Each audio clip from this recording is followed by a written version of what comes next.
Are you looking for a free editing software that's also easy to use and has loads of different elements that you can use to enhance your videos? The solution is Clipchamp. Do you want to learn how to use this video editing software? Well, this video is for you.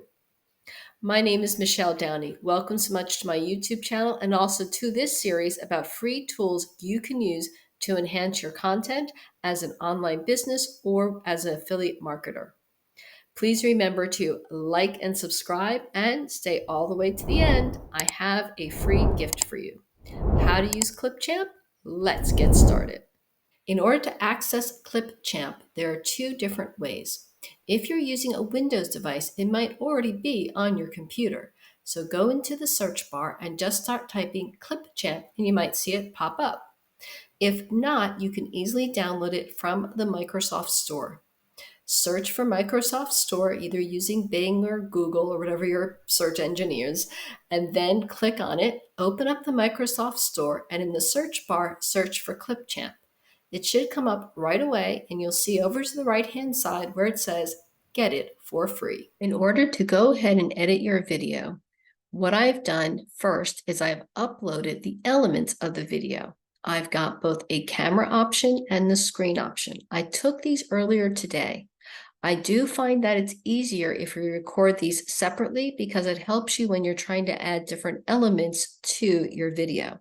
You simply click here, and once you click on there, your download file on your computer will automatically open and it'll give you the option to download the media or the different files that you want to use. The way that Clipchamp works is that it uses different tracks in order to place your video and for you to go ahead and add elements to your video. So the first place I'm going to put the video of me recording something on the camera is going to be on the first track. You'll notice that it has a green box around it and also a green box around it down here on the track. That tells you that you can now go ahead and do something with that box. So I can make the box smaller or bigger, or I can move the box around. You can only do something to this kind of element when it has the green box around it. And you'll also notice it's green down below. There are a lot of free elements that are available with Clipchamp, as well as having your paid elements. So you'll notice here in this right-hand corner is where it tells you about upgrade. So anytime you see the diamond symbol, that's when something is going to need to be paid for in order to use it. But there are lots of elements, I promise you, that you can use on here without having to pay. Let's say you want to record something. You go here where it says record and create. You have different options. You can record your screen and the camera, just your screen, or just your camera. When I was doing this earlier, I recorded my screen in order to get the blank page that says demo on it or test, and I recorded my camera separately. Next, we're going to go and see what the templates are that they have. So these are different templates they have based on the type of social media. You can also adjust the size based on the type of social media that you want to use. For YouTube, it's best to have the 16:9 ratio. But up here in the top right, you'll notice that when you click there, you'll have different ratios based on what type of media you're recording this for. TikTok and Clapper will go for the more portrait kind of image. Then for Instagram, you have the 1:1 ratio, so it's more of a square. This one I haven't used yet, I'm going to be honest. This one would also be good for either TikTok or Clapper. And then you have this really wide screen. For YouTube, it's best to use this first option, the 16:9. All the elements are listed on the left-hand side, and then how you can change those elements are listed on the right-hand side. So the next one that we see here is music. So we have the option to add music to our video. A lot of these options are free, and then as you scroll down, you'll see some options that are paid, and all the paid options will have this diamond. So let's go ahead and add some music. So this is one of my favorite tracks, the In the Sky track. So you can click where it says play and just listen to it. Or if you click on the plus button, this is where it'll ask you to go ahead and add it to your video. And you'll see that it's added underneath that first track. We don't want the music to play longer than our video, so we're going to shorten it up just by moving it over.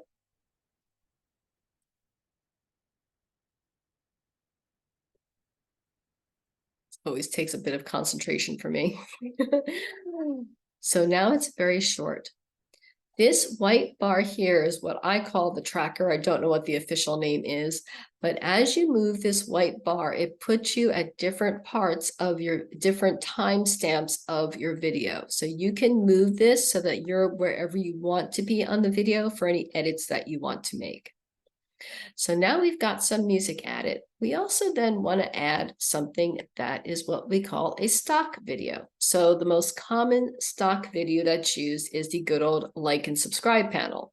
You'll see that they've got different ones that you can use. So we're going to click on there. We're going to say see more, and you'll notice that all of these are free until you get all the way down to the bottom. I'm going to put this one in. So I clicked on it. I'm going to see what it looks like, and then I'll add it to my timeline. Don't want it all the way down there, but that's where it went because that's where the tracker was located. So I can just pick it up and move it to where I actually want it to go. Then I'm going to move the tracker because I also want to see what it's going to look like. So I'll press the play button. You'll see that it's highlighted in green, so I can now move it. I'm going to pause. And I'm going to move that box down so it's down below my face. That's probably where you're used to seeing it on YouTube videos. And we can see how it plays. Next, I want to go ahead and add what I recorded on the screen. So I'll go back to Mirror Media. I'm now going to pick up the screen recording from earlier. I'm going to put that down below. Now that I've put that down below, that's highlighted in green, but we can really see myself. So what I'm going to do is I'm going to highlight the track of the camera. I'm going to make that smaller.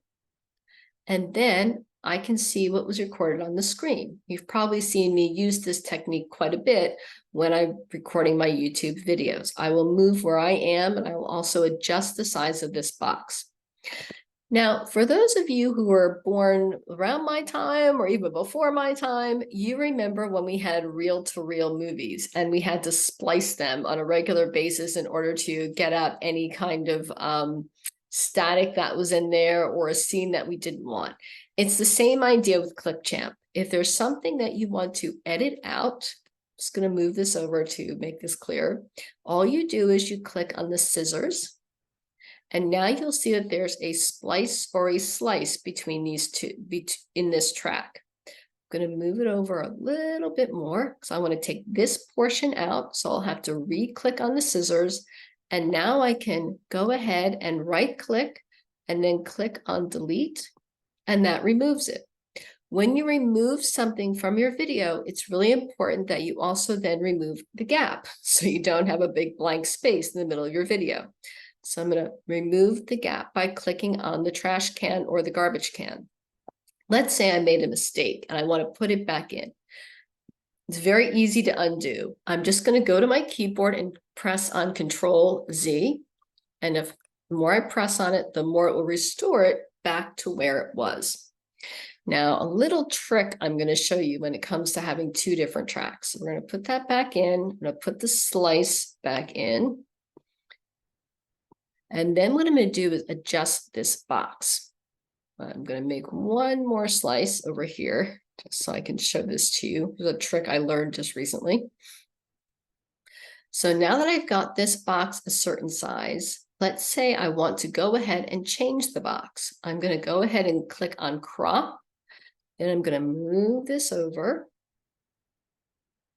get some of the plant out, and then hit on the check mark, and that now makes me more of a square that I can still move around.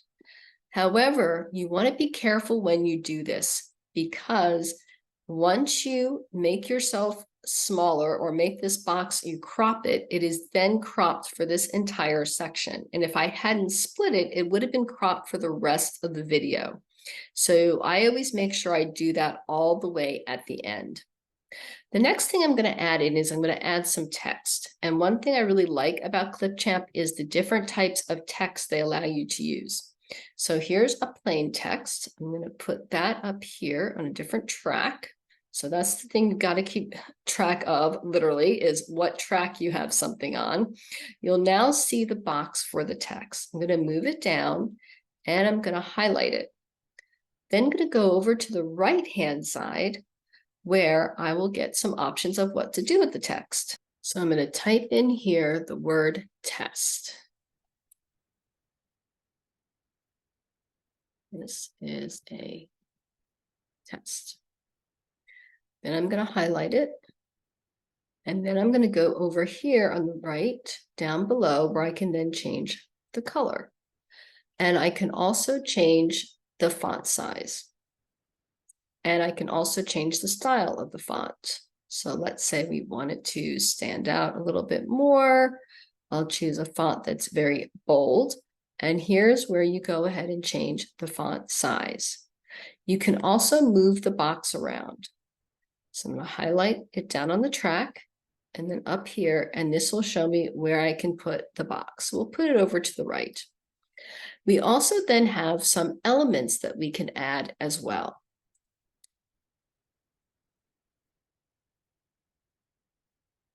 So over here on the left-hand side, we've got some information that's free to use, and then we have some graphics that we can put on. So let's say I want to have an arrow that points downward for some reason. I would go here where it says annotations, click on this arrow to see all of them. They're not all going to be free. So we're going to choose one that is free to use, like this one. We're going to add it to our timeline. And then we'll be able to see the elements are starting to stack up. So down below, we have the screen, then we have the camera, now we have the arrow, and then we have the font. And as we move our tracker over, we'll be able to see how they're stacking up. So we're going to move this down here. And then I'm also going to add some more text that will say, click here. So you can stack your elements as much as you want to. So it's really just a matter of how organized you are about keeping track of them. So we'll put that up there. And then we're going to go over to this element and we'll be able to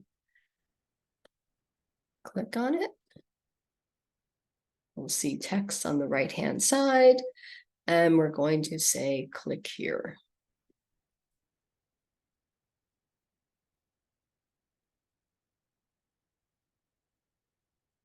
Now, something that I have noticed is that some text, it allows you to place it wherever you want to, and other elements, it can only be placed in certain positions. So this Make It Glow font can only be put in certain positions. So I'm going to click there to put it near that arrow. And then I can also change the color to make it more prominent. So it now says it there. So you can see that you can stack these elements as much as you want. We're going to go ahead and keep playing our video. And then what it will also do, the program remembers elements that you've used before.